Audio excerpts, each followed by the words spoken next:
بسم اللہ الرحمن الرحیم۔ حضرت ابراہیم علیہ السلام کا نام ابراہیم اور لقب ابو الزیفان بہت بڑے مہمان نواز ہے۔ حضرت اسماعیل علیہ السلام اور حضرت اسحاق علیہ السلام آپ کے بیٹے ہیں۔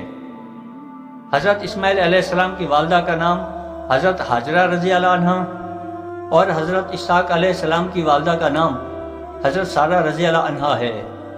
حضرت ابراہیم علیہ السلام بابل شہر کے قریب ایک قصبہ کونی میں پیدا ہوئے۔ آپ کی پیدائش کے وقت اس علاقے کے لوگ بت پرستی کا شکار تھے۔ آپ بچپن ہی سے ان کی اس عادت سے بیزار رہے۔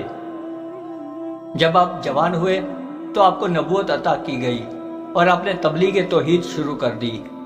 آپ نے لوگوں سے کہا کہ ایک خدا کی عبادت کرو جو ہر چیز کا مالک و خالق ہے۔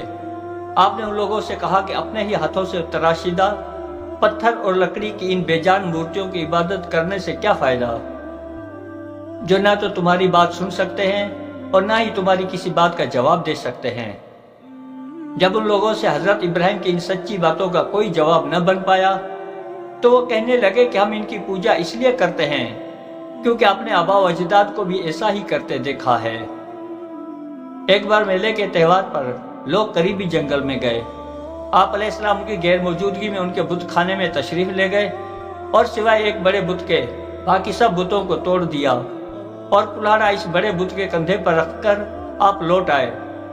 جب وہ لوگ لوٹے تو یہ دیکھ کر سب آگ بگولا ہو گئے اور ایک دوسرے سے معلوم کرنے لگے کہ ایسا کون کر سکتا ہے۔ ان میں سے ایک نے کہا کہ لگتا ہے یہ کام ابراہیم نے کیا ہے۔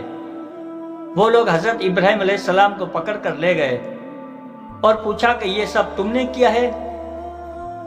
تو آپ نے جواب دیا کہ اسی بڑے بت سے پوچھ لو کہ یہ سب کس نے کیا ہے، بلکہ مجھے تو لگتا ہے کہ یہ سب اسی کا کیا دھرا ہے کیونکہ کلہاڑا بھی اسی کے کندھے پر پڑا ہوا ہے۔ آپ کی اس بات پر وہ لوگ سٹ پٹا گئے اور کسیانے ہو کر کہنے لگے کہ تمہیں پتہ ہے یہ جواب نہیں دے سکتے۔ تو آپ نے ان سے فرمایا کہ جب تمہیں پتا ہے کہ یہ تمہاری کسی بھی بات کو سننے، سمجھنے اور اس کا جواب دینے سے قاصر ہیں اور تمہارے اپنے ہاتھوں سے گھڑے ہوئے ہیں تو وہ تمہارے خدا کس طرح ہو سکتے ہیں؟ لیکن ان لوگوں کے دلوں پر کفر کے تالے لگ چکے تھے۔ انہوں نے جا کر بادشاہ بابل نمرود سے آپ علیہ السلام کی شکایت کر دی۔ نمرود کے جو خود بھی خدائی کا جھوٹا دعوے دار تھا، اس نے کہا کہ ایک بہت بڑی آگ جلائی جائے اور حضرت ابراہیم علیہ السلام کو اس میں جلا دیا جائے۔ چنانچہ ایک بہت بڑی آگ جلانے کی تیاری شروع کر دی گئی۔ اس آگ کی تیاری میں کئی دن لگ گئے۔ جب یہ آگ تیار ہو گئی تو اس کے شعلے آسمان سے باتیں کر رہے تھے اور اس کے اوپر سے کوئی پرندہ بھی اس کی حدت کی وجہ سے پرواز نہ کر پا رہا تھا۔ ان لوگوں نے جب آپ علیہ السلام کو اس میں ڈالنا چاہا تو اس آگ کی حدت کی وجہ سے یہ پیچھے ہٹ گئے۔ پھر ابلیس نے ایک انسان کی شکل میں ان کو مشورہ دیا کہ ایک منجنیق بنا کر آپ علیہ السلام کو اس کے ذریعے اندر ڈالا جائے۔ چنانچہ ابلیس کی مشاورت و مدد سے ان لوگوں نے منجنیق بنائی جو کہ دنیا کی سب سے پہلی منجنیق تھی۔ جب آپ علیہ السلام کو آگ میں ڈالنے کے لیے رسیوں سے باندھ کر منجنیق میں رکھ دیا گیا تو انسانوں اور جن کے علاوہ ہر مخلوق نے اللہ تعالیٰ کے حضور فریاد کی۔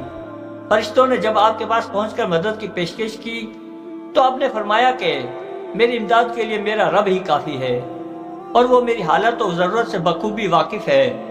پھر جب آپ علیہ السلام کو آگ میں پھینکا گیا تو اللہ تعالیٰ کے حکم سے فرشتوں نے آپ کو پہلوؤں سے پکڑ کر آرام سے نیچے اتارا اور آگ بیرونی حصے میں تو جلتی رہی لیکن اس کا درمیانی حصہ ایک باغ کی شکل اختیار کر گیا اور آپ اس جگہ 40 دن رہے اور اس آگ کا آپ پر ذرہ برابر بھی اثر نہ ہوا۔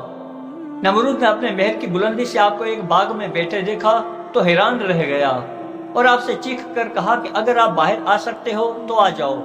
تو آپ آرام سے اس آگ کے درمیان سے باہر نکل آئے۔ نمرود آپ کے اس طرح آگ کے اندر سلامت رہنے پر حیران رہ گیا اور آپ سے کہا کہ میں تمہارے رب کا قرب حاصل کرنے کے لیے 4000 گائے کی قربانی کروں گا۔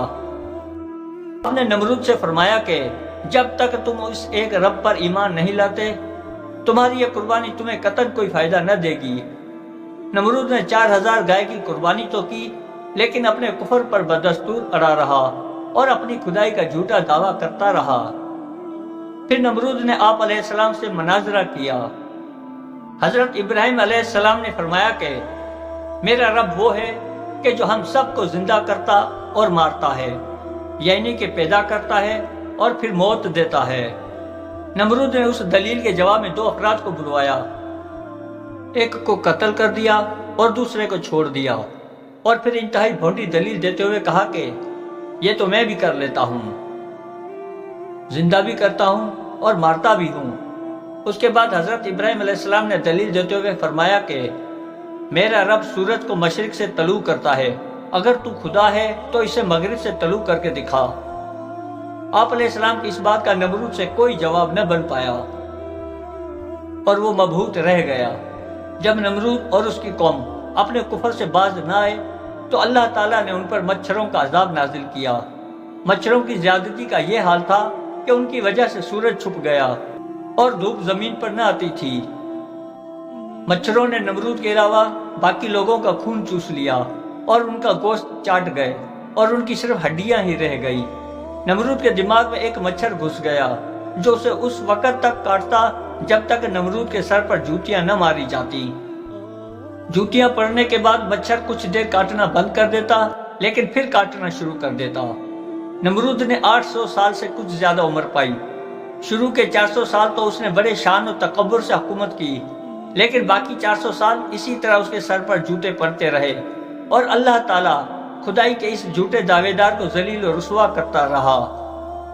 جب نمرود اور اس کی قوم آپ کے معجزے دیکھ کر بھی ایمان نہ لائے تو آپ اللہ تعالیٰ کے حکم سے بابل سے ہجرت کر کے اپنے چچا ہاران کے پاس ہیران تشریف لے گئے، جہاں آپ علیہ السلام کی نیک بختی دیکھ کر آپ کے چچا نے اپنی بیٹی حضرت سارہ کا آپ سے نکاح کر دیا۔